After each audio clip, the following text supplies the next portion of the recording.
Assalamualaikum warahmatullahi wabarakatuh kepada Sir Muhammad Asri bin Abdul Ghani selaku pensyarah penghayatan etika dan peradaban kelas DKM 5C.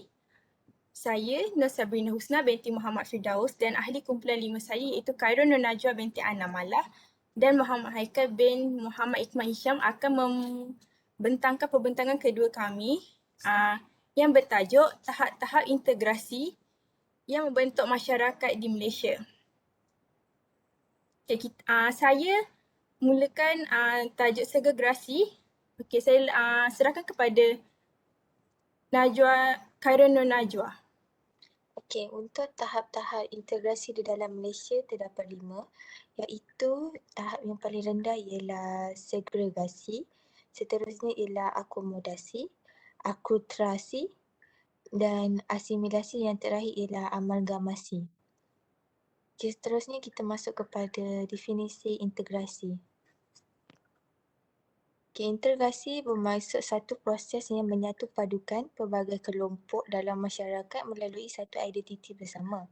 Ia adalah satu proses bagi mewujudkan satu identiti nasional dalam kalangan kumpulan-kumpulan yang terpisah dari segi kebudayaan, sosial, ekonomi dan tempatan dalam sebuah unit politik. Sebagai contoh, negara Malaysia yang mempunyai berbilang kaum seperti Melayu, India, Cina, kadar dusun dan sebagainya memerlukan tahap integrasi dan perhatian yang sewajarnya bagi mewujudkan masyarakat yang harmoni dan bersatu. Okey, seterusnya kita masuk kepada tahap integrasi yang paling rendah, iaitu segregasi. Segregasi bermaksud pemisahan atau pengasingan satu kumpulan etnik dengan kumpulan etnik yang lain dalam sesebuah negara. Sebagai contoh yang paling hampir dengan kita adalah pada zaman penjajahan British. Pada waktu itu, mereka telah membawa masuk buruh yang datang dari China dan India ke tanah Melayu untuk bekerja di sektor pelombongan dan peladangan. Pihak British telah mengasingkan tempat kediaman bagi para pekerja Cina dan India. Orang Melayu bekerja sebagai nelayan dan petani, maka tempat tinggal mereka adalah di kampung-kampung, pendalaman dan pesisir pantai. Orang Cina pula bekerja sebagai peniaga dan pedagang serta pelombongan, dan kebanyakan mereka tinggal di pinggir bandar dan kawasan bandar. Manakala kebanyakan orang India bekerja sebagai buruh dan penerima getah, dan tempat tinggal mereka kebanyakan tertumpu pada kawasan estet serta ladang. Mereka telah mengasingkan mengikut kaum masing-masing dan tidak membenarkan orang Melayu, Cina dan India untuk berinteraksi antara satu sama lain. Pemisahan ini boleh berlaku mengikut beberapa keadaan, iaitu budaya, agama, sosial, adat resam, kawasan, tempat tinggal serta sistem persekolahan. Oleh kerana pihak British telah tidak membenarkan mereka berjumpa antara satu sama lain, telah menyebabkan kumpulan etnik di situ kurang berinteraksi antara satu sama lain dan peluang untuk saling memahami antara satu sama itu terhad. Okey, seterusnya saya masuk kepada Muhammad Haikal. Okey. Akomodasi bermaksud proses yang menyebabkan setiap kumpulan etnik menyedari serta menghormati norma dan nilai kumpulan etnik lain dan tetap mempertahankan budaya masing-masing. Dalam konteks ini, Malaysia ialah sebuah negara yang terdiri daripada masyarakat Melayu, Cina, India dan lain-lain, tetapi mereka tetap mengamalkan dan mempertahankan budaya hidup masing-masing. Sebagai contoh, antara pemerintah Indonesia dan dengan gerakan separatis Aceh dalam hal menjaga kestabilan keamanan di Aceh. Di negara kita juga telah membuat pelbagai perjanjian dengan negara luar demi memastikan hubungan diplomatik dapat dijalinkan bagi kestabilan ekonomi yang kukuh dan juga keamanan negara. Cuba anda bayangkan jika kita tidak mengamalkan akomodasi ini, tentu negara kita tidak akan dapat berkembang maju dan aman. Okay, saya akan balik kepada akulturasi.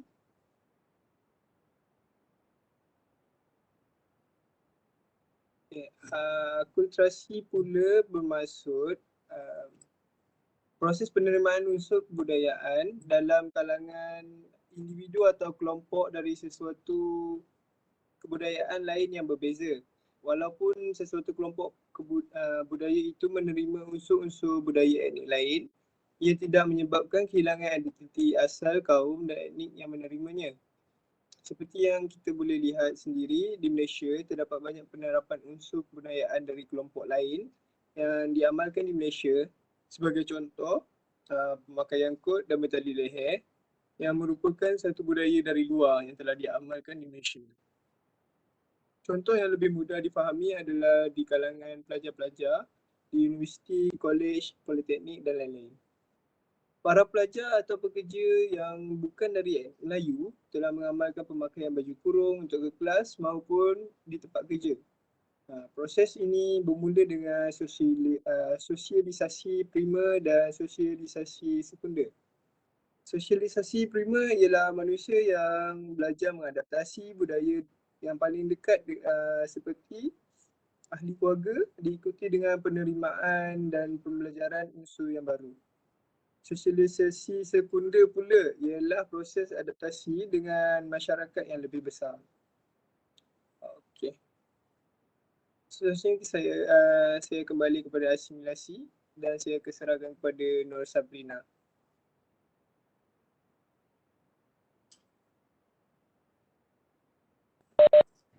Asimilasi bermaksud proses percantuman dan penyatuan etnik yang berlainan budaya sehingga membentuk satu kelompok budaya dan identiti yang sama, ataupun ianya ialah satu proses yang berlaku apabila mana-mana kelompok mana yang berfikiran secara berlainan yang akhirnya bersatu dalam kesatuan sosial ataupun budaya yang sama. Okey, di sini kita boleh tengok formula asimilasi.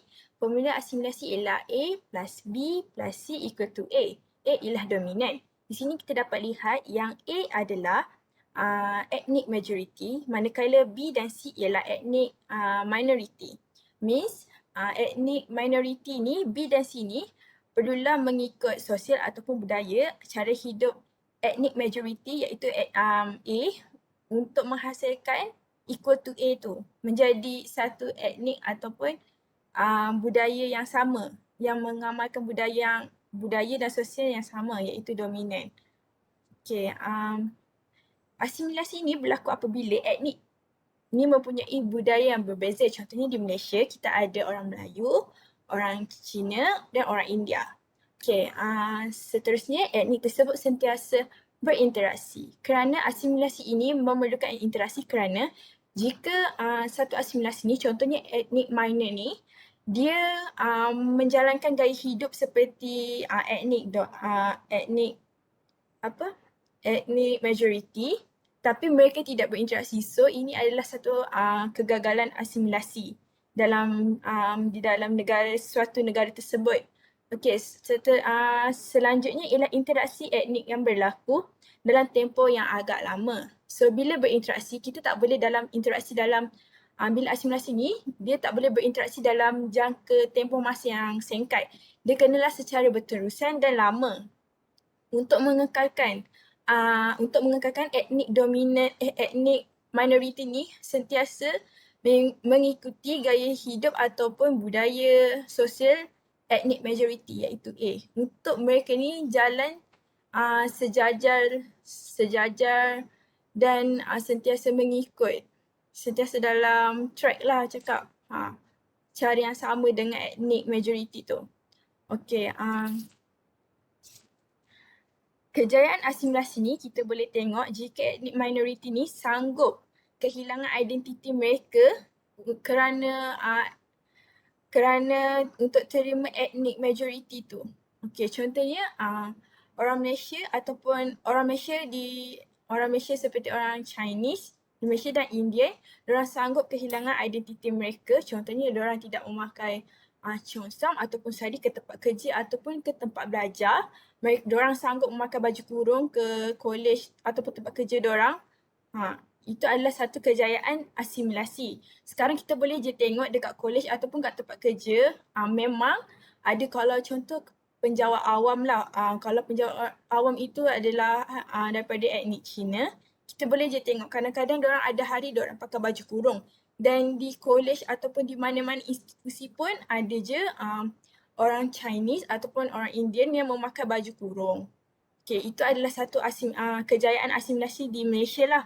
Okay, seterusnya kita masuk kepada etnik major yang sanggup terima etnik minority. Okay, means kalau di Malaysia ini etnik majority ialah etnik orang Melayu. So orang Melayu boleh terima yang orang Cina ni boleh pakai baju kurung, boleh makan nasi lemak, boleh bersalam dengan lecturer ataupun orang lebih tua, boleh menghormati orang lebih tua. Macam tu.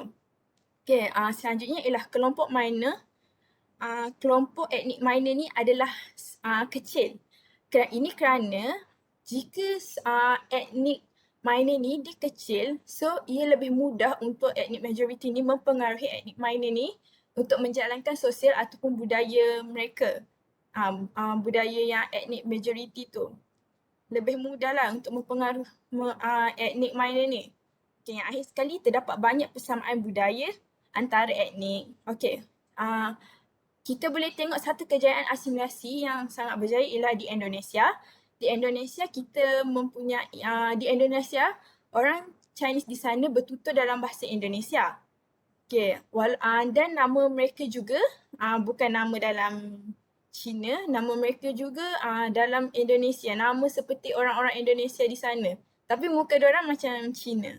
Okay, itu adalah salah satu kejayaan asimilasi. Mereka berjaya membuat etnik lain sama seperti etnik majority di sana iaitu orang Indonesia. Walaupun etnik minority di sana Chinese, dia berjaya membawa etnik Chinese itu menjadi orang Indonesia juga.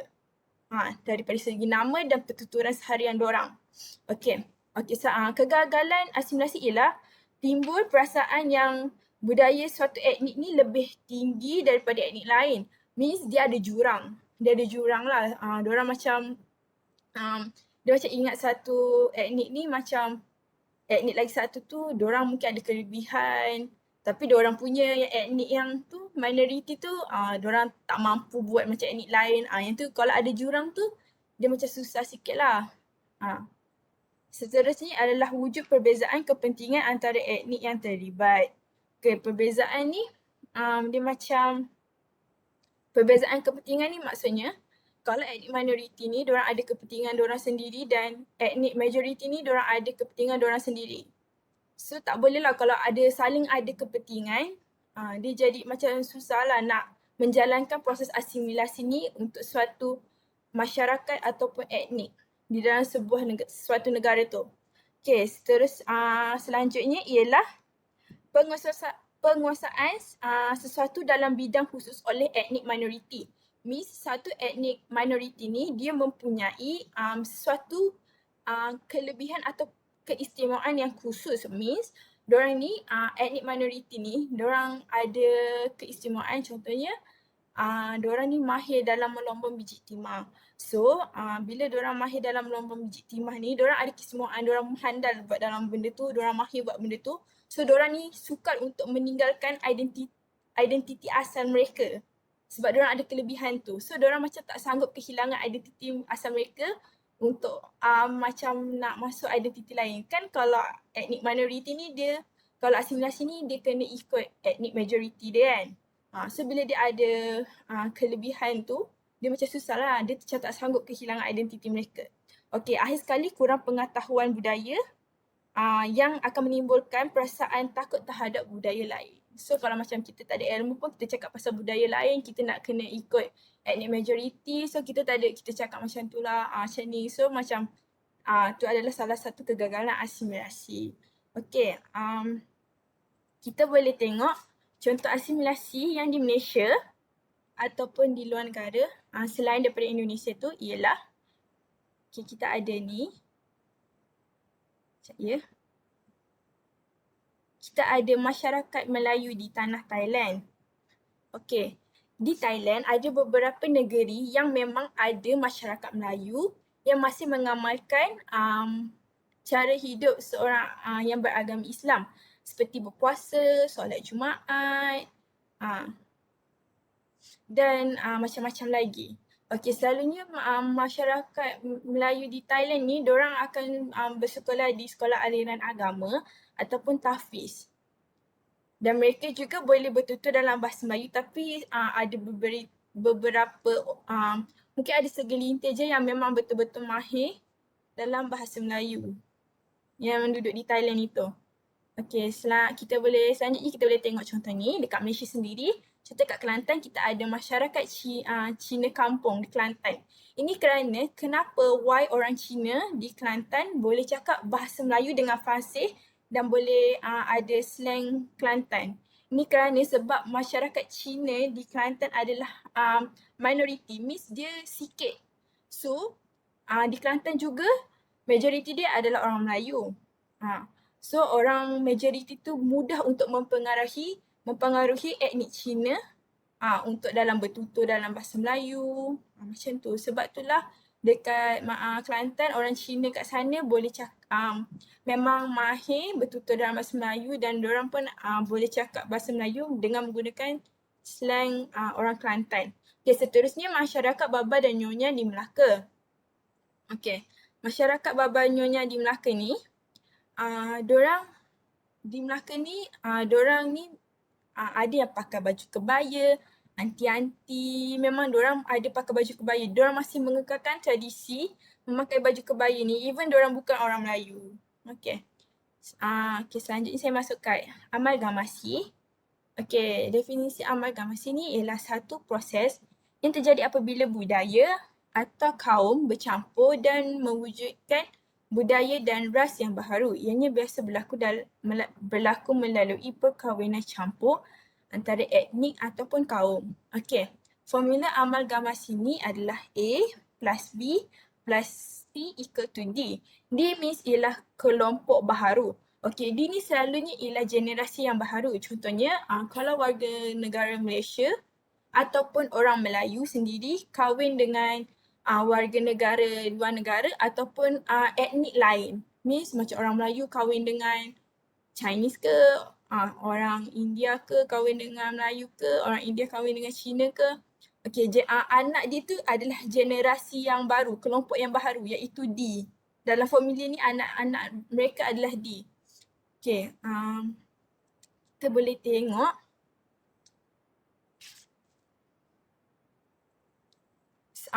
bila amalgamasi ni dilakukan, dia ada beberapa kelebihan dan kekurangan.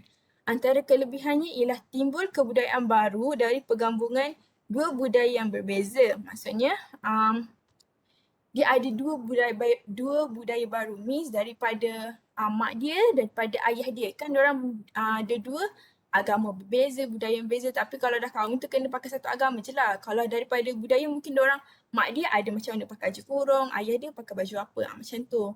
Cara hidup, cara makan, makanan kegemaran mungkin berbeza. So kat situ ada pergabungan antara dua budaya itu. Okay, seterusnya bertukar pengalaman dari kebudayaan yang terdahulu. Seterusnya menghasilkan generasi baru yang diajarkan tentang kebudayaan baru yang terbentuk lewat proses amalgamasi. Okey, kekurangan amalgamasi ni ialah pula pudahnya nilai dan kultur budaya yang asli. Okey, ini kerana sebab contoh kalau dekat luar negara, orang Malaysia kahwin dengan orang warga negara luar, diorang ada segelintir mereka yang masih amalkan cara hidup di Malaysia. Contohnya masih makan makanan kegemaran mereka mungkin masih nasi ayam ke, kuih-muih di Malaysia ke. Tapi ada juga kat sana mungkin diorang kat sana favorite food diorang dah lain sebab kat sana pun susah nak dapatkan makanan yang di Malaysia. Ataupun diorang punya lifestyle ataupun kehidupan diorang lah, cara diorang berpakaian. Mungkin diorang dah tak pakai baju kurung di luar negara. Kalau pakai pun mungkin di hari raya je lah, diorang sambut hari raya di sana.